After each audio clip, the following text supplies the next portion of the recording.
hiyo wanakijiji wale walipewa maji na mfadhili kwa muda wa miezi mitatu, lakini baadaye aliongeza mwezi mmoja, wakapewa maji kwa muda wa miezi minne. Baada ya mkataba wa miezi minne ya kuletewa maji kuwa umeisha, mfadhili yule aliondoka, yeye na vijana wake pamoja na vitendea kazi vyake. Wanakijiji wale walirudi kwenye hali yao ya mwanzo ya kuhangaika, ya kupata shida.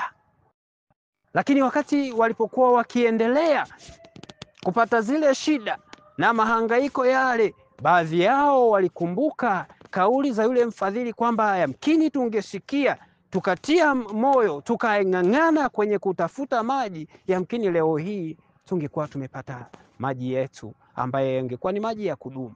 Lakini haikuwa na namna tena, kwa sababu muda wao ulikuwa umekwisha. Baada ya muda mrefu sana wa mahangaiko na masumbufu ya kila namna, wanakijiji wale walijikuta hali zao za afya zikiwa mbaya sana, na mmoja mmoja alianza kupoteza maisha. Hali yao ya wakati huu ilikuwa ni mbaya zaidi. Walinung'unika, walihangaika, lakini hawakuwa na njia ambayo wangeweza kuitumia. Sasa siku ya leo nimekuletea habari ya mfadhili au kisa cha mfadhili, nikitaka sana kukufundisha wewe unayesikia habari hii ya mfadhili, ya kwamba yawezekana katika maisha unayoishi ziko changamoto kadha wa kadha zinazokukabili. Yawezekana ni afya, yawezekana ni elimu, yawezekana ni changamoto ya uchumi, yawezekana ni changamoto yoyote inayokukabili. Changamoto yoyote inayokukabili ndio ukosefu au uhaba wa maji. Kwa hiyo unapokuwa na hiyo changamoto, kuna namna mbili za kutatua changamoto. Namna ya kwanza ni namna rahisi, lakini yenye mafanikio mafupi. Lakini iko namna ya pili ambayo yawezekana wakati fulani unaiona ni ndefu, unaiona ni ngumu, lakini inaweza kukupa msaada wa kudumu na wenye uhakika zaidi.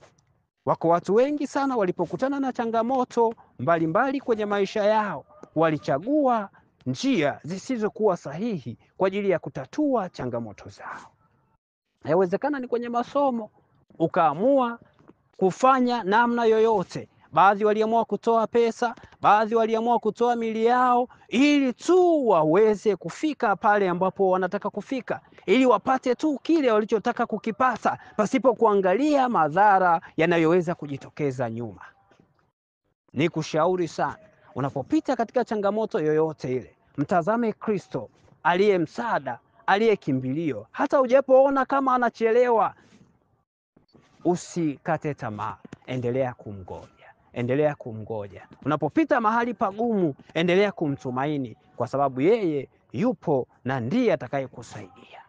Usipende shortcut, usipende misaada isiyokuwa na uhakika wa kesho. Hakikisha unaitengeneza kesho yako iliyokuwa nzuri, haijalishi unapita kwenye mazingira gani. Nikutakie jioni njema na Mungu akubariki sana.